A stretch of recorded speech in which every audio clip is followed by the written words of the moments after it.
So once again, welcome dear students, Jai Hind. Today we will start with the management of sheep. So till now we have learned the management of calf, heifer, milking animal as well as dry animal, or we can say care and management of cow and buffalo. So we'll start with the new topic. It is the management of sheep. So sheep production is one of the oldest and most important agriculture enterprise. Usefulness of the sheep is known in their early domestication around 6,000 to 8,000 years ago, and sheep is reared for its wool, meat as well as its skin and manure, and some extent for the milk, because the milk production is very less. It is play an important role in national and especially in arid and semi-arid areas. It is unsuitable for agriculture production. Sheep is perhaps the most appropriate livestock species for utilizing the spare vegetation. Spare vegetation means weeds or unuseful vegetation. So generally these sheep and goat, they are reared on this unuseful vegetation. The sheep can survive on poor and low set vegetation because of their existence to their ability to survive prolonged period of drought and semi-starvation, and to travel long distance obtaining sufficient forage and water to subsist. It means generally these sheep, they prefer dry climate. Generally they can survive very well, or their production is higher in hot climate. So generally they can survive in this hot area for longer time, as well as semi-starve. Semi-starve means without we can say full feed, only 50% feed they can survive, and also they can survive very well in drought. Drought એટલે દુષ્કાળ, કે દુષ્કાળમાં અને plus ખાવાનું 50% મળે, એટલે કે semi સ્ટાર્વ રહીએ, અડધા ભૂખ્યા રહીએ, તો બી એ લાંબો સમય સુધી આ જે એરિયા છે કે જ્યાં ડ્રાય ક્લાઇમેટ હોય ત્યાં રહી શકે. They are less prone to hazard of tropical heat and are more resistant to parasitism and other sheep disease. So generally, as I said, they are comfortable under hot climate, as well as they are resist to many parasitic disease. As compared to cattle and buffalo, generally in the sheep, the disease occurred by parasite, the occurrence is very less.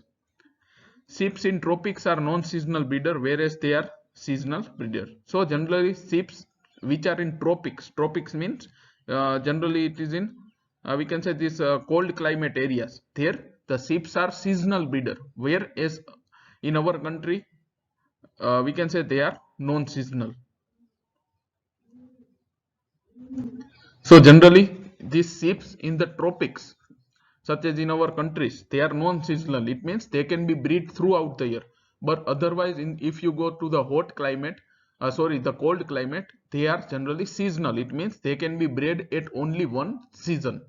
So generally, what is seasonal breeder? Seasonal breeder means they can be bred only one season throughout the year.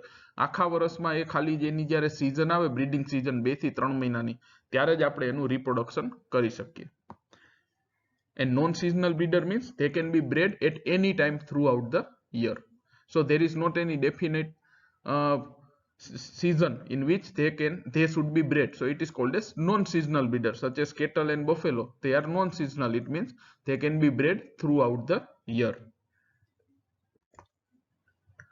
Now sheep provide mainly two sources of income. First one, their meat or lambs, and second one, their wool. The first and most important is the market lamb. So generally the young ones or the lambs, whenever they reaches to market weight means it is the body weight when the kids of sheep, they are sold for its meat purpose. So they are called as market lamb. So the percentage of these lambs raised in an important factor in determining the profit. Under average condition, lamb may be marketed 9 months after birth. So generally 9 months after its birth, it reaches to 40 to 50 kilo body weight, and then it is sold for its meat purpose. So the meat of sheep, it is called as mutton. The second source of the income is fleece. It is the synonym of wool. બીજો income નો source કયો છે? એક તો આપણે lamb અને બીજું wool. wool ને fleece भी કહેવામાં આવે. In well-managed flock, the money received from the wool clip should pay the charges for maintaining the flock. So if in the well-managed flock, generally the income governed by the selling of this wool, it is generally pay the charges for maintaining the flock, their feeding, housing, etc. એટલે કે જો સારી રીતે જે ઉછેરાતા હોય ship તો ત્યાં એનું ખાલી વૂલ વેચીને જ જે આખો જે ખર્ચો થાય શીપનો ફીડિંગનો કે હાઉસિંગનો વોટરિંગનો એ બધો તમે કાઢી શકો. Sheep have a permanent place in any sound system of agriculture production. They are the most adaptable feed consumer on farm. They stand first as waste consumer and destroyer. So generally in case of cattle, buffalo, we have to give the specific feed or nutritious feed so that their production will be higher. But in case of sheep and goat, generally you do not need to give any specific concentrate or etc. Generally they can survive on the weeds. Weeds એટલે કે નિંદામણ. So generally because of this they are called as weed consumer and destroyer. એટલે કે એ જે ખેતરમાં જે નિંદામણ હોય એ ખાઈ જાય અને એનો નાશ કરે. The ability of sheep to maintain the fertility of soil and to restore productivity is the cause of their common name, golden hoofed animal. So the question can be asked, which are known as golden hoofed animal? So it is sheep. Why? Because generally it destroy the weed on the farm, so it will be beneficial to the farmer. Another thing, generally during the night time, the sheep flock is kept on the farm, so whatever the pellets or feces of these sheep are there, it will be directly goes into the soil and the soil will get the fertilizer. So શા માટે એને golden hoofed animal કહેવાય? પહેલું તો એ કે ખેતરનું જે નિંદામણ ને છે એ બધું ખાઈ જાય એટલે ખેડૂતોને ફાયદો થાય. ને બીજું કે જનરલી આ જે શીપનું ટોળું હોય એને રાત્રિના સમયે એને જે ફાર્મ હોય એની ઉપર રાખવામાં આવે તો એનાથી એ નિંદામણ ખાઈ જશે ને બીજું કે એના જે ફીસીસ છે પેલેટ જેને કહેવાય એ ડાયરેક્ટ સોઇલમાં જશે એટલે કે સોઇલને ફર્ટિલાઇઝેશન મળી જશે. Now on basis of the geophysiographical and climatic condition, the type of sheep, the country can be divided into 4 regions. There are many indigenous sheep breeds are there, but according to the region of our country they are divided, such as in our if we divide our country in the four different regions. First one is North Temperate Himalayan region. So generally it is the, we can say, North India, including states such as Jammu, Kashmir, Himachal Pradesh, hilly tracts of UP. So commonly found sheep breeds in this area is Gures sheep, Bhakarwali sheep, then Rampur sheep, etc. So generally the sheep breed found in this area comprise about 7.6% of the overall Indian sheep population, and the production of the wool is 6% of overall wool production of India. એટલે કે જે north Himalayan રિજિયનમાં generally Jammu Kashmir, Himachal Pradesh અને હિલી district of UP, તો આ બધામાં કઈ કઈ ઇમ્પોર્ટન્સ બ્રીડ જોવા મળે શીપની? તો કે ગુરેસ, ભાખરવાલ, એ બધી કે જે જનરલી આ એરિયામાં કેટલા શીપ છે? તો કે આ જે આપણે રિજિયન કીધો નોર્થ ટેમ્પરેટ રિજિયન, તેમાં ઇન્ડિયાના જેટલા શીપ છે એના 7.6% શીપ છે અને ઇન્ડિયાનું જેટલું વૂલ પ્રોડક્શન થાય એનું 6% અહીંથી થાય છે. Now second is the most important region. It is our northwestern region, including states such as Rajasthan, Punjab, Haryana, Gujarat, MP and western UP. Generally found sheep breeds in this area are Bikaneri, Lohi, Marwadi, Patanwadi, etc. Now why it is the importance? Because here you can see in this area the sheep produce around 64% of the overall wool produced in India, and it comprise around 32.4% of the overall sheep population of India. એટલે આ જે આપણો area છે north western region કે જે generally Rajasthan, Punjab, Gujarat, Haryana, MP અને western UP, તો આ સ્ટેટ્સમાં તમને કઈ મોસ્ટ ઇમ્પોર્ટન્ટ બ્રીડ્સ મળશે શીપની? તો કે બિકાનેરી, લોહી અને મારવાડી અને પાટણવાડી. તો જનરલી શા માટે આ મહત્વનો એરિયા છે શીપ પ્રોડક્શન માટે? કારણ કે આખા ઇન્ડિયાનું 64% વૂલ પ્રોડક્શન આ એરિયામાંથી થાય છે અને ઓવરઓલ જેટલું શીપ છે ઇન્ડિયામાં એનું 32 થી 33% આ એરિયામાં તમને જોવા મળશે. Then third one is Peninsula region. It includes states such as Maharashtra, Andhra Pradesh, Karnataka and Tamil Nadu. Commonly found breeds are Deccani, Nellore, Mandya, Nilgiri, Coimbatore, etc. Generally they are coarse, hairy and colored fleece or no wool breeds. It means in their body you will not find wool, but generally they have hairs. So Generally, whatever the sheep population is there in India, 52% sheep are found in this region and having the wool production around 28% of the India. એટલે કે આ જે પેનિન્સ્યુલા જે region છે આપણો કે જેમાં મહારાષ્ટ્ર, આંધ્રપ્રદેશ, કર્ણાટકા અને તમિલનાડુ સ્ટેટ્સ છે, તો એમાં જેટલા શીપ્સ છે એ ઓવરઓલ ઇન્ડિયાના 52% શીપ પોપ્યુલેશન તમને આ એરિયામાં જોવા મળશે અને ઓવરઓલ જે વૂલ પ્રોડક્શન છે એનું 28% અહીંથી આવે. અને ચોથો રિજિયન છે southern region including states such as Bihar, West Bengal, Orissa and Assam. Mostly the sheep in this area, they are reared only for meat purpose, and most important two breeds are Shahabadi and Chota Nagpuri. So generally their wool production is very low. They produce only 2% of the overall wool production of India, as well as they produce only, the population is only 8% also. So these are the main 4 regions we divide according to the breeds of sheep and their importance. So if we talk about the meat of sheep, also known as mutton, so it is the most important nutritious item in the diet of non-vegetarian section in people, mostly in India, because generally in our India we have ban on cow meat. So generally for non-vegetarian, the main meat source are poultry meat, goat meat, also known as chavan, as well as sheep meat. It is also known as mutton. So in India, special class of people rear sheep. They move their flocks from one place to another place according to the changes in season and availability of grazing. Shepherds have adjusted the sheep rearing practice to routine agriculture operation and practice prevalent in different age. So generally in our India, this professional breeder, they keep large number of sheep in their flock, and according to availability of the grazing grasses, they move one place to another. એટલે કે આપણે અહીંયા જે professional bidder છે એની પાસે તમે મોટી સંખ્યામાં શીપનું અને ગોટનું ટોળું જોવા મળશે અને જનરલી એ લોકો જે જ્યાં ગ્રેઝિંગની અવેલેબિલિટી હોય એ પ્રમાણે એક સ્થળેથી બીજા સ્થળે ફરતા રહીએ. When lands are sown in food crops in rainy season, the shepherd move to the hilly, avoiding damage to the crop and also providing dry, healthy atom. When the kharif crops are harvested, the sheep return to the plains and get their quota of straw and grasses. So generally what happen, as I said, generally sheep prefer dry climate. In the rainy or we can say humid climate, they cannot survive well. So during the rainy season, generally the shepherd move their flock from high rainfall area to the arid area or low rainfall area. And once the monsoon is over, again they will move from arid zone to the rainfall area, so that there will be high amount of grass is available, because monsoon is over but the grass will be available.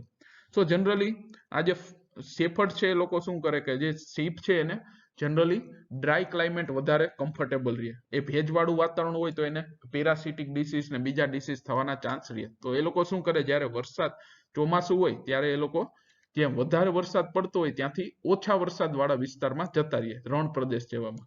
અને જ્યારે ચોમાસું પૂરું થાય એટલે કે જ્યાં વધારે વરસાદ પડતો હોય એ એરિયામાં વધારે ઘાસ જોવા મળે, ગ્રેઝિંગ જોવા મળે.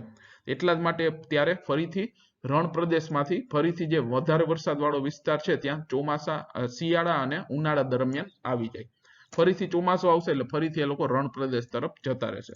તો this is how they move one place to another.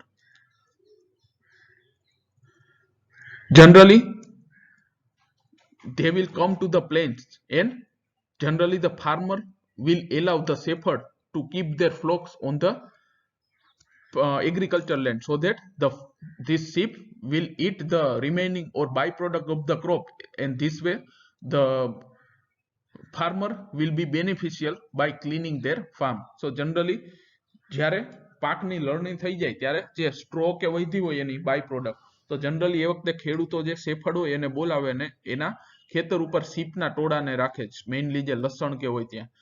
તો તેનાથી શું થશે, શીપ છે જે વધારાનું બાય પ્રોડક્ટ છે, ખરાબો છે, બધું ખાઈ જશે. એનાથી ફાર્મરને શું ફાયદો થશે કે એનું જે ખેતર છે એ નેક્સ્ટ ક્રોપ માટે તૈયાર થઈ જશે. Small flock of 20 to 30 ewes is found as side occupation in farming. Very large flock 500 to 1000 sheep are also found in west arid area. So generally you will find different flocks, small, medium and large. In small you will find 20 to 30 ewes, mainly the female sheep. while in case of medium flock you will find 50 to 60 sheep including both male and female, and very large flock you will find 500 to 1000 sheep mainly in the west arid area. Generally જે રણ પ્રદેશ છે ત્યાં તમને 500 થી 1000 નું ટોળું કોઈ એક shepherd રાખતો હોય એવું भी જોવા મળશે. Now advantages of sheep production. So as I said, the sheep utilize more arid type of wasteland and pasture. So generally cattle and buffalo generally they do not survive in this arid type area, but this sheep they can easily survive in arid type area, and also they use the wasteland and pasture. So generally જે cattle buffalo છે એ વધારે સૂકા વાતાવરણમાં રહી ના શકે, પણ એની સામે sheep છે તો એ સૂકા વાતાવરણ એટલે કે રણમાં ને ત્યાં બી આરામથી રહી શકે. જે એરિડ ટાઈપ આપણે એરિયા કહીએ ત્યાં કે જ્યાં વરસાદ એન્યુઅલ રેનફોલ છે ઓછો હોય એવો જે એરિયા છે એને એરિડ કહેવાય, તો ત્યાં એ લોકો આરામથી રહી શકે. They can utilize and destroy weeds. It means whatever the unuseful weeds are there, it will be the main feed for the sheep, so that the farmer also will be get beneficial. So generally આ જે sheep છે એનો main ખોરાક શું છે? નિંદામણ ને એવું બધું. તો એ જનરલી ખેડૂતો છે એ પાક લણાઈ જાય પછી એને પોતાના ખેતર પર રાખે, એટલે આ sheep છે નિંદામણ ને વધારાનો જે ખોરાક ખાઈ જાય અને જે farmer છે તો એનું ખેતર છે એ સાફ થઈ જાય. As compared to cattle, they are more efficient in conversion of feed to product, milk, meat and wool. So what this mean? This means that if you want to produce more amount of milk from cattle and buffalo, you have to give more nutritious feed. But in sheep and goat, generally they are not given any nutritious feed. They are generally survive on these weeds and grazing, although they will give us products such as milk, meat and wool. So generally એનો મતલબ શું થાય કે માની લો ગાય કે ભેંસ માંથી તમારે વધારે દૂધ મેળવવું હોય તો એને વધારે ન્યુટ્રિશિયસ વાળો કોન્સન્ટ્રેટ ને બધું આપવું પડે. બટ સીપ અને ગોટ એવા એનિમલ છે કે એને જનરલી આપણે નિંદામણ કે જે ઘાસ હોય ગ્રેઝિંગ લેન્ડ ઉપરનું એ જ ખવડાવે, એને કોઈ કોન્સન્ટ્રેટ કે અપાતું નથી, છતાં બી એ આપણે સામે એની જે ન્યુટ્રિશિયસ પ્રોડક્ટ છે વૂલ છે, મિલ્ક છે અને મીટ છે એ પ્રોવાઈડ કરશે. Wool clip is easy to store, transport, therefore marketing of wool is relatively easy. Labor and housing requirement is also minimum as compared to cattle and buffalo. They give income 3 times a year, once from sale of lambs and 2 times from sale of wool.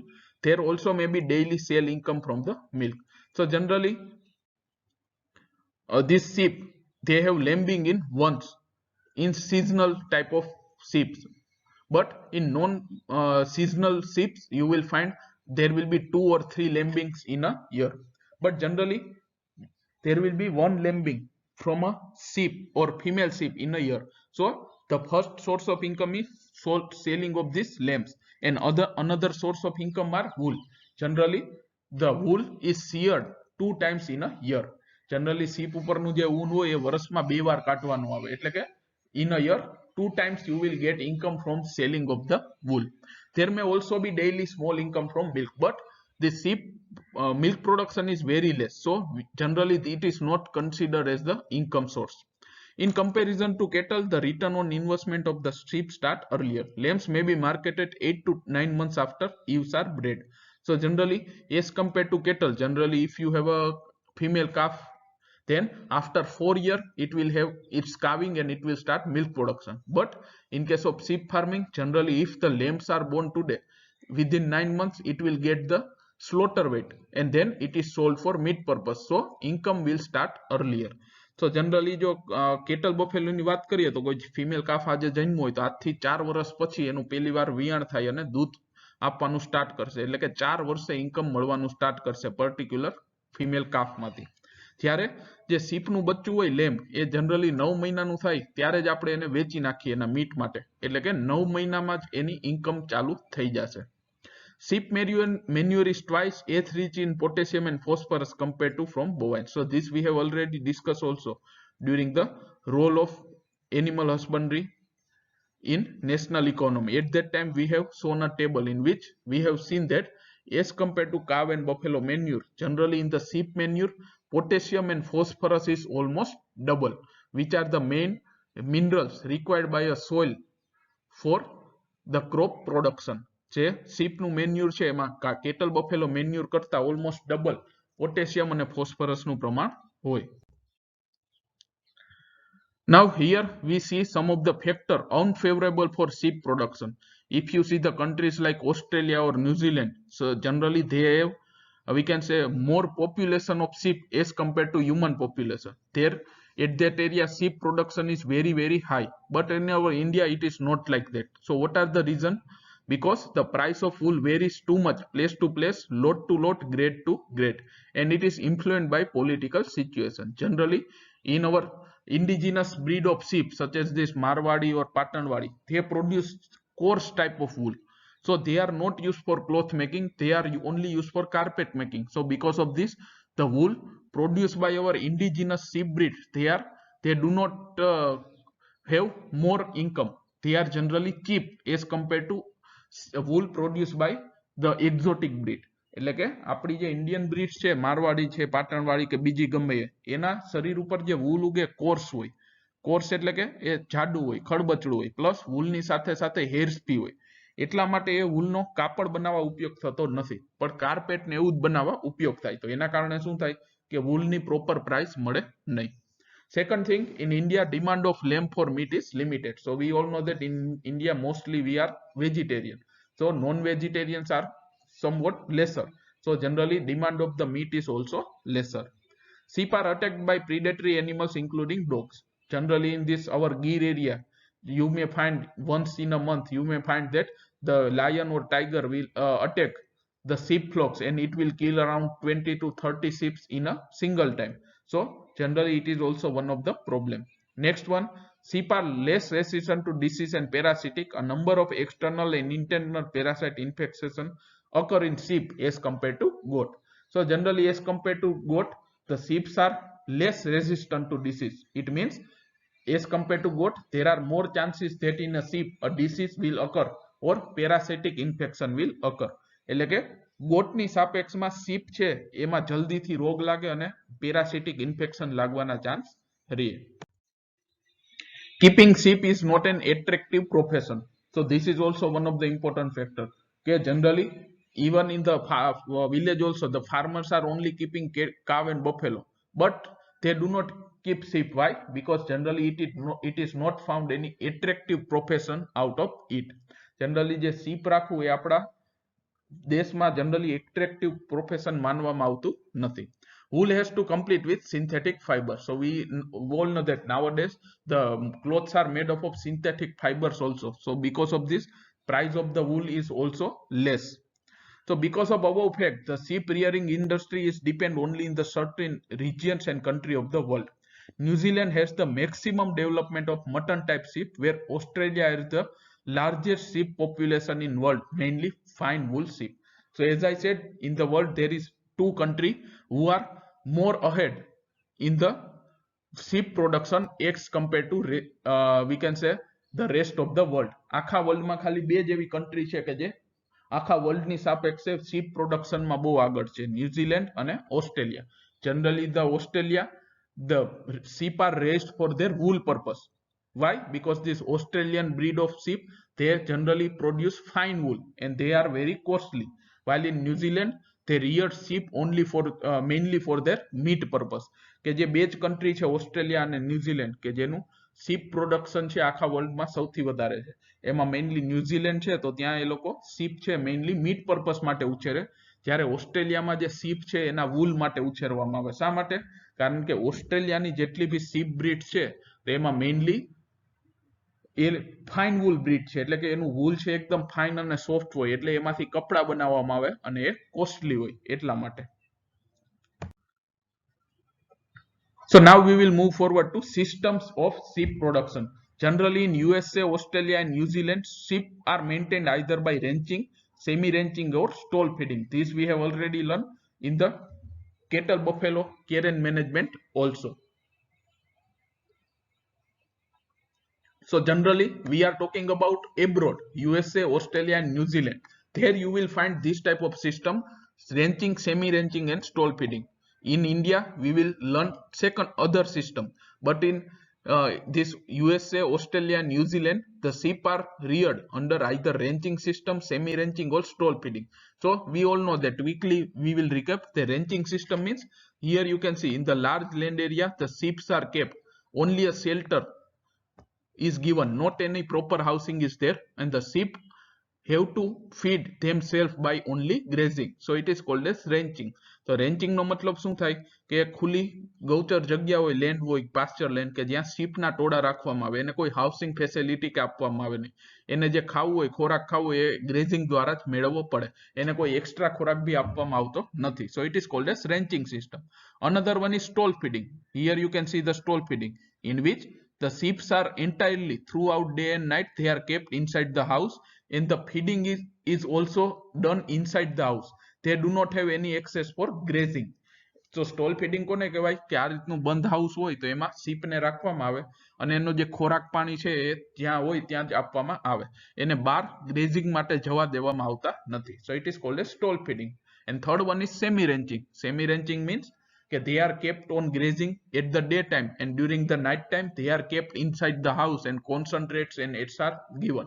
It means they have access to both grazing as well as stall feeding. So it is called as semi ranching. So semi ranching એટલે શું કે માની લો ખુલ્લી જગ્યા હોય ત્યાં એક proper ship house બી બનાવેલું હોય, તો દિવસ દરમિયાન એને ખુલ્લી જગ્યામાં ગ્રેઝિંગ માટે રાખવામાં આવે અને રાતે એને હાઉસની અંદર રાખી અને ત્યાં એને ફીડ આપવામાં આવે.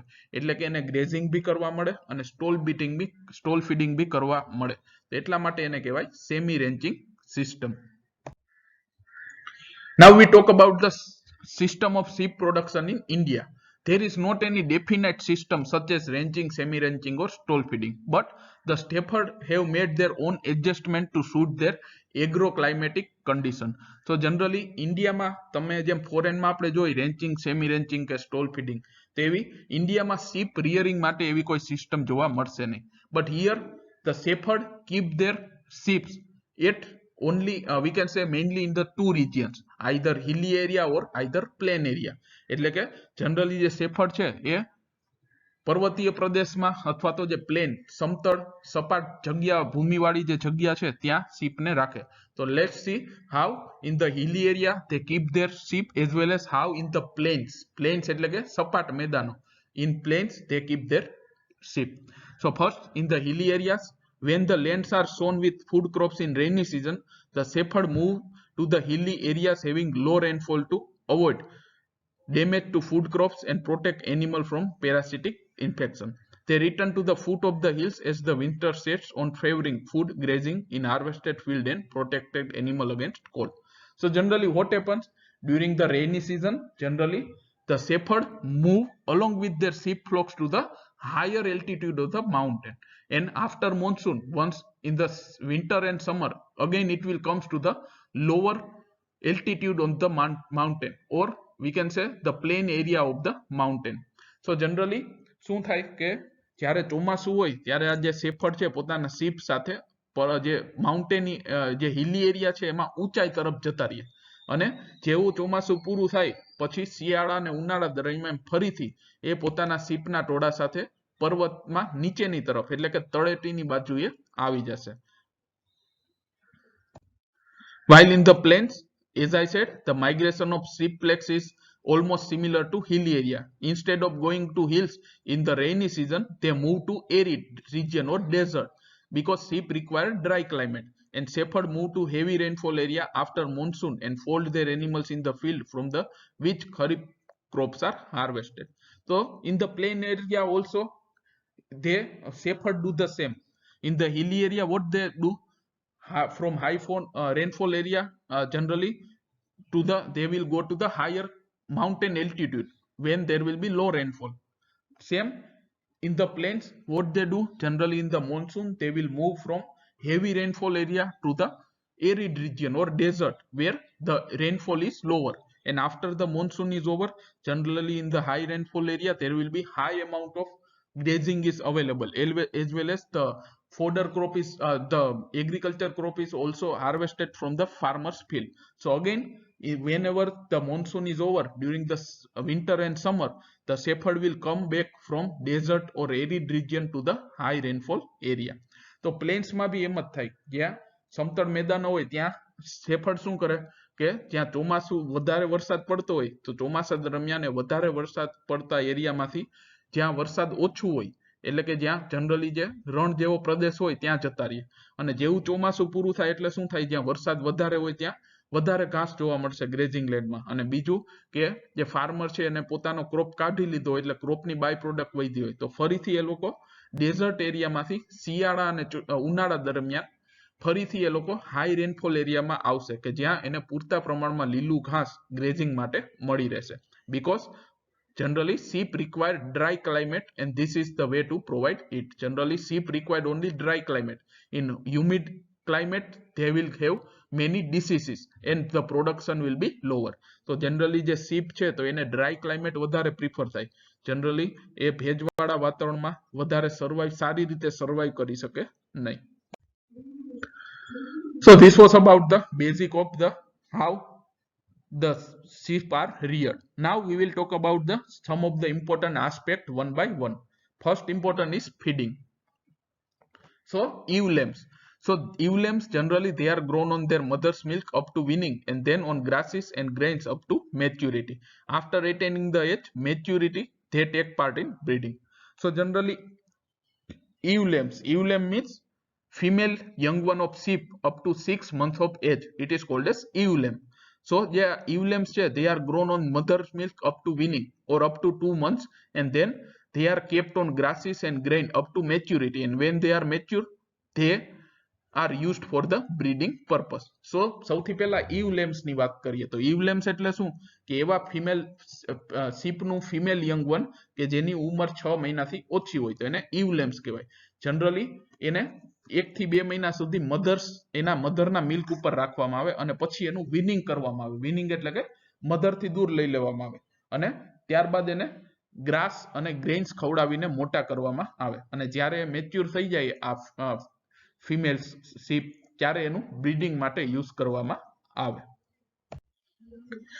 તો હવે વાત કરીએ રેમ લેમ્સ ની. First of all RAM lamp means it is a male young one of sheep up to 6 months of age. So some of the ram lambs are selected at the age of weaning for breeding. They become stud or ram. Majority of the lambs are castrated and grown up to certain age after which they are fattened and sold for slaughter. So generally all the female lambs they are raised for breeding purpose, but in the male sheep or male young one of sheep or ram lamb it is not possible. Generally out of this only 1 to 2% ram lambs are used for breeding purpose and they are raised for breeding purpose, and others they are castrated so that their body weight will grow we can say speedily and then they are sold for slaughter or their meat purpose. So generally ram lamb એટલે શું કે જે sheep નું મેલ બચ્ચું હોય નાનકડું 6 મહિના સુધીની ઉંમરનું એને રેમ લેમ્પ કહેવાય. તો જનરલી જે રેમ લેમ્પ છે એને વિનિંગ પીરિયડ વિનિંગ પૂરું થાય એટલે જે જેટલા બી રેમ લેમ્પ હશે એમાંથી 1 કે 2 ને સિલેક્ટ કરવામાં આવશે જેને આપણે ઉછેરશું અને મેચ્યોર થાય પછી બ્રીડિંગ માટે ઉપયોગમાં લેશું. બાકીના જે રેમ લેમ્પ છે એનું કાસ્ટ્રેશન કરી નાખવામાં આવે. કાસ્ટ્રેશન શા માટે? કારણ કે કાસ્ટ્રેશન કરશો તો રિપ્રોડક્શન બંધ થાય. રિપ્રોડક્શન બંધ થાય તો એ જે ફીડ ખાશે એ બધું ક્યાં જશે? એના બોડી વેટ વધશે. તો બોડી વેટ વધે અને જ્યારે એ મેચ્યોર માર્કેટ વેટનું થઈ જાય ત્યારે એને એના મીટ માટે વેચી નાખવામાં આવે. Old ewes and rams are culled out. Most of the ewes lambs come in breeding stock when mature and replace unproductive or low productive old ewes. Old ewes means the female sheep which are very old and their production and reproduction is also less, as well as the rams, old rams. It means they are generally older age and they are not used for breeding purpose. એટલે આવી જેટલી old male અને female હોય sheepના કે જેનું production reproduction ઓછું થઈ ગયું હોય એને બી એના meat માટે વેચી નાખવામાં આવે. Thus the strength of the breeding flock is maintained by replacing old ewes and rams by younger ewes and rams. Shepherd get income from sale of wool, ram lamb and cull ewes. Cull ewes means same. Cull ewes means the ewes who have older age as well as their production is lower. So it is called as cull ewe. તો cull ewe કોને કહેવાય? એવી બધી female sheep, mature female sheep કે જેની ઉંમર બહુ વધારે હોય અને એનું પ્રોડક્શન ઓછું હોય તો એને આપણે એના મીટ માટે વેચી નાખીએ એને કહેવામાં આવે cull ewes. Sheep come in heat a particular season only. This is called as the breeding season. The season when they lamb, it is called as lambing season. So as I said, generally the sheep in the tropics, they are non-seasonal, otherwise they are seasonal breeder. So generally the sheep will come in a heat in particular season only. So this season in which the sheep come in heat or sheep are bred, it is called as breeding season. એટલે કે generally જે female sheep છે એ આખા વર્ષ દરમિયાન 2 થી 3 મહિના માટે જ ગરમીમાં આવશે, એટલે કે એ વખતે જ એનું બ્રીડિંગ કરાવી શકીએ, તો એની શું કહેવાય, બ્રીડિંગ સીઝન. અને એ વખતે બ્રીડિંગ કરાવશું તો એ વખતે બધી શીપનું બ્રીડિંગ કરાવશું તો જનરલી એનું લેમ્બિંગ બી એ 3 મહિના પછી 3 થી 4 મહિના પછી એક જ મહિનામાં થશે, તો એ જે સીઝન છે એને કહેવાય lambing season. So lambing season means the season in which the sheep will gives birth to its young one, અથવા તો જ્યારે લેમ્બિંગ થાય એ સીઝનને લેમ્બિંગ સીઝન કહેવામાં આવે. Summer is a bad season for lambing. Why?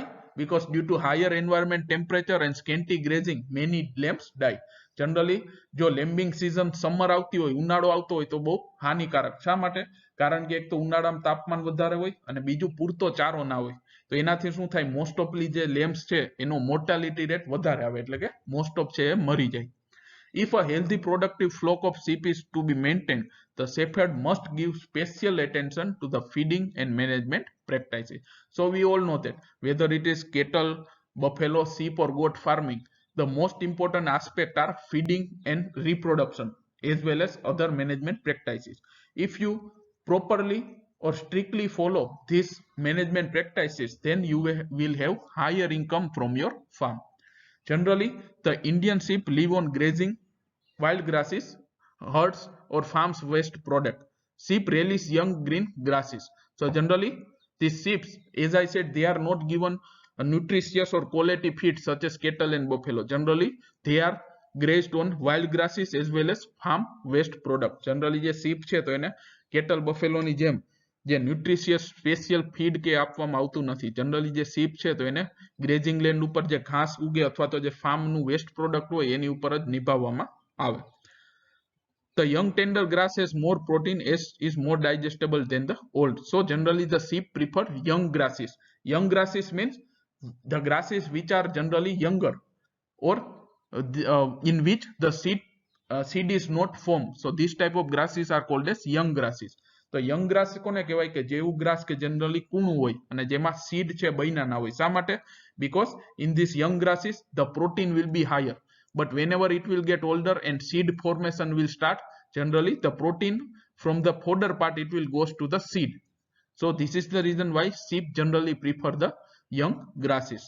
Ordinarily sheep require 3 to 4 kilo dry matter per 100 kilogram of their body weight. So this is again the thumb rule.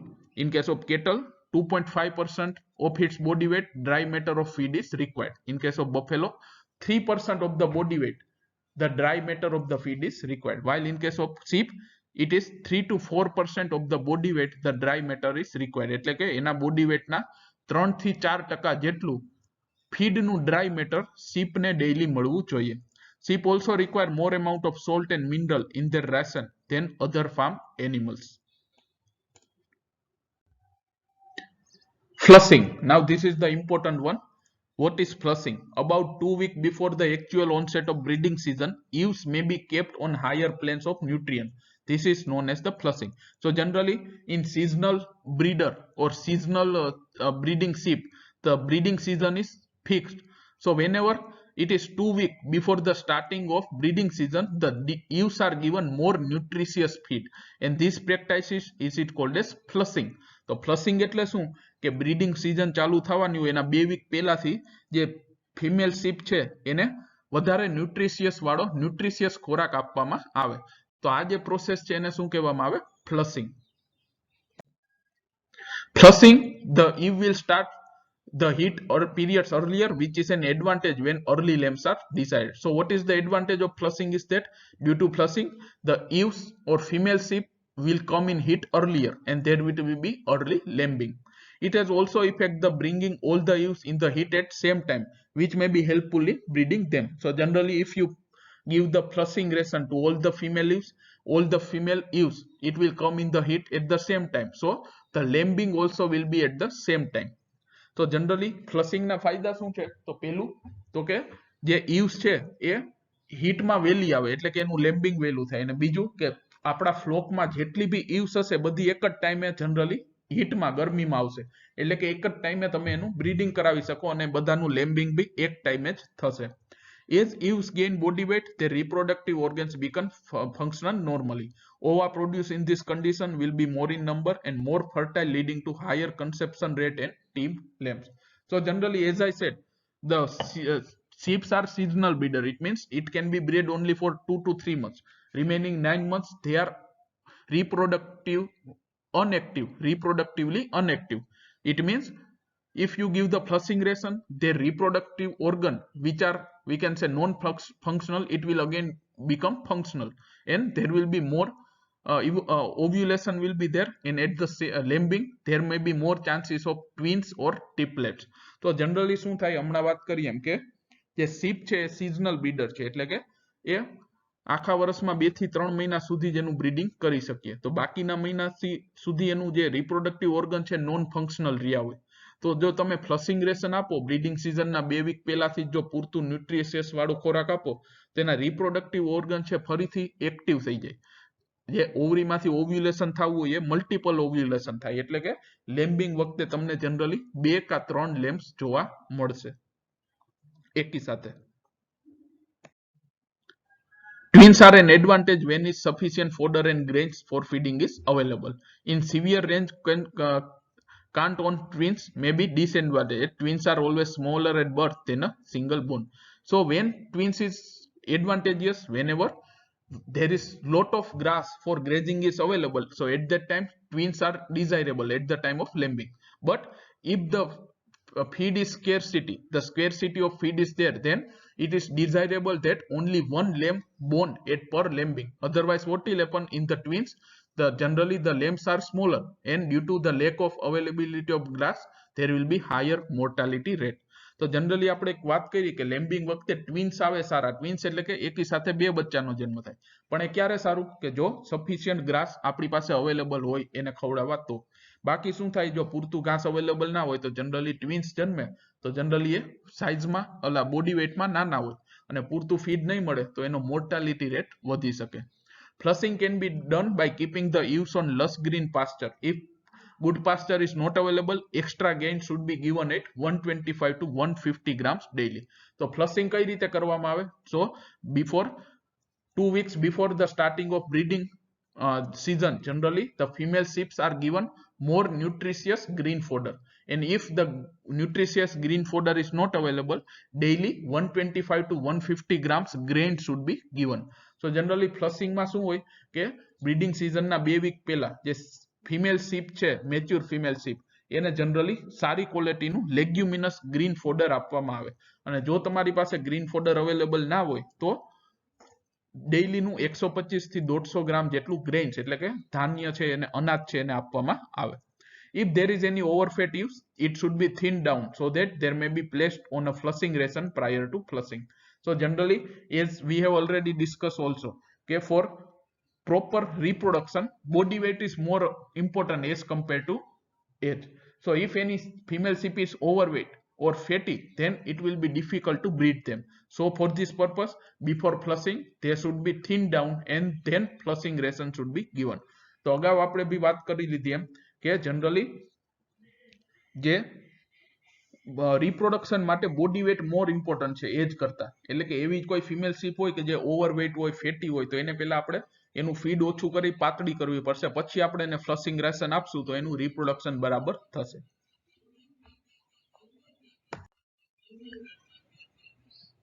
So now suppose the breeding season is past and our ewes are pregnant. So now we will see the feeding ewes during gestation. તો અત્યાર સુધી આપણે શું જોયું કે feeding કઈ રીતે કરાવવું, નાના મેલ્સ બચ્ચાનું અને નાના ફિમેલ લેમ્પ્સનું. પછી માની લો એ લેમ્પ્સ છે, ફિમેલ લેમ્પ્સ એ મેચ્યોર થઈ ગઈ, તો એનું બ્રીડિંગ સીઝન સ્ટાર્ટ થાય એ પહેલા ફ્લશિંગ કઈ રીતે કરાવવું. અને હવે માની લો કે એ જે ઈવ્સ હતી મેચ્યોર ઈવ્સ, એનું બ્રીડિંગ સક્સેસફુલ થઈ ગયું અને પ્રેગ્નન્ટ છે, તો હવે એને કયા પ્રકારનું ફીડ આપવું. So now we will discuss about the feeding ewes during their gestation or during their pregnancy. So always remember, gestation period of ewes is average 147 days. So this is frequently asked in exam. What is the gestation period of ewes, or what is the gestation period in sheep? It is answer is 147 days. So it can be divided into two parts. Generally, first 10 weeks and last 10 weeks. So this gestation period of the ewes, they are divided into two parts. First 10 weeks and the last 10 weeks. આખે આખો જે 147 દિવસનો જેસ્ટેશન period છે તો આપણે એને બે પાર્ટમાં વહેંચી શકીએ. પહેલા 10 વીક અને પછીના 10 week. So during first 10 weeks of pregnancy, the fetus grows very slowly. So demand of nutrients for the nourishment of unborn offspring is not great. But the growth of fetus is very rapid during last 10 weeks of gestation. Therefore, the requirement of the nutrient is more in the later part of gestation. So same as the cattle and buffalo, during the last 2 to 3 months of pregnancy, the fetus or the young ones in the female, it will be growing very rapidly. It means they will require more nutrients during the last part of pregnancy. So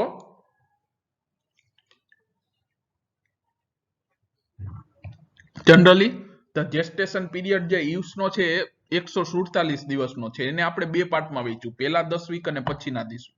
પહેલા 10 week દરમિયાન જે pregnant ewes છે તો એની અંદર જે બચ્ચું હોય એનો ગ્રોથ બહુ સ્લો હોય, એટલે વધારે ન્યુટ્રિયન્ટ્સ જોઈએ નહીં. બટ પછીના 10 વીક દરમિયાન એનો ગ્રોથ એકદમ ઝડપી હોય, એટલે કે વધારે ન્યુટ્રિયન્ટ્સ જોઈએ. સો એટલા જ માટે છેલ્લા જે 10 વીક છે પ્રેગ્નન્સીના એ દરમિયાન જે પ્રેગ્નેન્ટ ewes છે, ફિમેલ શીપ છે, એને વધારે ન્યુટ્રિશિયસ વાળું રેશન આપવું. So this is the reason during the last 10 weeks of pregnancy or last part of the pregnancy, generally the pregnant ewes or advanced pregnant ewes, they are given more nutritious feed. Low grade roughage can be fed to ewes in first part or first 10 weeks of pregnancy, or they can be kept on ordinary pasture. Supplementary feeding to pregnant ewes can be done either by green roughage, silage or hay. If this is not possible, additional concentrate can be fed at rate of 110 grams per day per head. So during the first 10 weeks of pregnancy, there is no need to give any extra nutritious feed. They can be grown on low grade roughage. But during the last 10 weeks of pregnancy or later half of the pregnancy, the pregnant ewes should be given more nutritious green leguminous fodder, silage or hay. And if it is not available, the advanced pregnant ewes, they should be given the concentrate at the rate of 110 grams per day. So what is advanced pregnant ewes? Advanced pregnant ewes means it is the ewe which is pregnant for more than 10 weeks of its pregnancy, or which is in the last 10 weeks of pregnancy. તો advanced pregnant ewes કોને કહેવાય? કે એવી ewes કે જે 10 week કરતા વધારે pregnant હોય, અથવા તો જે લાસ્ટ 10 વીક જેના પ્રેગ્નન્સીના બાકી હોય, એને કહેવાય advance pregnant ewes. So generally જે પેલા 10 વીક દરમિયાન જે પ્રેગ્નેન્ટ ewes છે એને કોઈ ન્યુટ્રિશિયસ ખોરાક આપવાની જરૂર નથી. જે લો ગ્રેડ રફેજ છે આપશો તો ચાલશે. બટ છેલ્લા 10 વીક દરમિયાન તમારે એને વધારે ન્યુટ્રિશિયસ વાળો ગ્રીન રફેજ, સાઇલેજ કે હે આપવું પડશે. અને જો એ ના હોય તો ડેઈલીનું 110 ગ્રામ જેટલું કોન્સન્ટ્રેટ દરેક એડવાન્સ પ્રેગ્નેન્ટ ફિમેલ ewes ને આપવું જોઈએ. So as I said, the later half or from 11th week of pregnancy, it is called as advanced pregnancy. Proper better feeding during this advanced pregnancy period is very important. So as I said, generally the pregnancy stage of the sheep, they are divided into two parts, first 10 week and last 10 week. So this last 10 weeks or after 11th week of pregnancy, it is called as advanced pregnancy stage. તો હમણાં વાત કરી કે જેસ્ટેશન period છે આપણો આ જે ewes નો, એના બે પાર્ટ્સ છે, પેલા 10 વીક અને પછીના 10 વીક. તો આજે છેલ્લા લાસ્ટ 10 વીક છે એને એડવાન્સ પ્રેગ્નન્સી સ્ટેજ કહેવાય, અથવા તો બીજી ભાષામાં કહીએ તો 10 વીકનું પ્રેગ્નેન્ટ થઈ જાય પછી એને એડવાન્સ પ્રેગ્નેન્ટ સ્ટેજ કહેવાય. સો Y, what is the advantages of better feeding during this advanced pregnancy stage is that result in heavy lambs at birth. એટલે કે જે જન્મ થશે બચ્ચાનો એ સાઇઝમાં વધારે હશે. Reduce lamb losses at birth. It means the mortality rate will be lower. Decrease the number of weak of or crippled lambs. એટલે generally gestation period છે થોડોક ટૂંકો થાય. Increase the growth rate of lamb after birth. It means after the birth the lambs will be growth at higher rate. એનો જે body weight છે ઝડપથી વધશે જે બચ્ચું છે એનો. decrease the danger of ewes disowning their lambs as a result of weakness. If you do not give proper feed during the last 10 months of pregnancy, then the lambs will be weaker, and generally this weaker lambs, the mother, they do not adopt this weaker lambs. Generally જો પૂરતું તમે feed ના આપો last 10 week હોય pregnancy ના દરમિયાન, તો જે લેમ્બ જન્મે કેવું હોય, વીક એટલે કે પાતળું, અથવા તો આપણે કહીએ વીક હોય, તો જનરલી એવા જે વીક લેમ્બ છે તો જનરલી એની માતા છે એને રાખે નહીં, ડિસઓન કરી દે. prolongs the productive lifetime of eve. It means the eve's productive lifetime, reproductive lifetime will be increased if you give proper or better feeding during advanced pregnancy stage. A combination of hay and pasture may be successfully be used during the gestation period. During the last half of the gestation, the best forage available should be feed.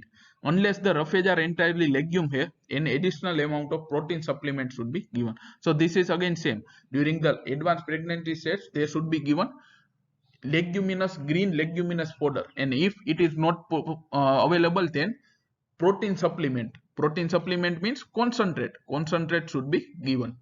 What is hay? We have already discussed. Hay means the green fodder is cut at 2/3 flowering stage, and then it is dried in the sunlight up to the moisture percent is only 15%, and then it is called as hay. So hay, it is generally a dry fodder. Dry fodder છે, સુકાવેલું જે fodder હોય એને hay કહેવામાં આવે. Beginning with 16 week, the grain ration should be increased to 225 grams per day. So from 11th week to 16th week of pregnancy, generally the pregnant ewes are given 125 gram grains per day, but after 16th week of pregnancy it is given 225 grams grain per day. એટલે કે 11મા week થી 16મા week સુધી, પ્રેગ્નન્સીના 11મા week થી 16મા week સુધી જે pregnant use છે એને ડેઈલીનું 125 ગ્રામ જેટલું ગ્રેન્સ છે આપવામાં આવે. બટ 16 વીકની થઈ જાય પ્રેગ્નન્ટ, એના પછી ડેઈલી 225 ગ્રામ જેટલું ગ્રેન્સ છે આપવામાં આવે. Natural feed will provide sufficient mineral to the ewes except for salt, but it is good plan to furnish a mineral mixture free choice, and salt should be available. So this advanced pregnant ewes also they should be given mineral mixture as well as common salt. Now feeding the lactating ewes. Suppose now our pregnant ewes has lambed or it has given birth to its young one. So what type of feeding should be given to this lactating ewes? Lactating means after lambing the milk production will start. It means it is in lactation. So it is called as lactating.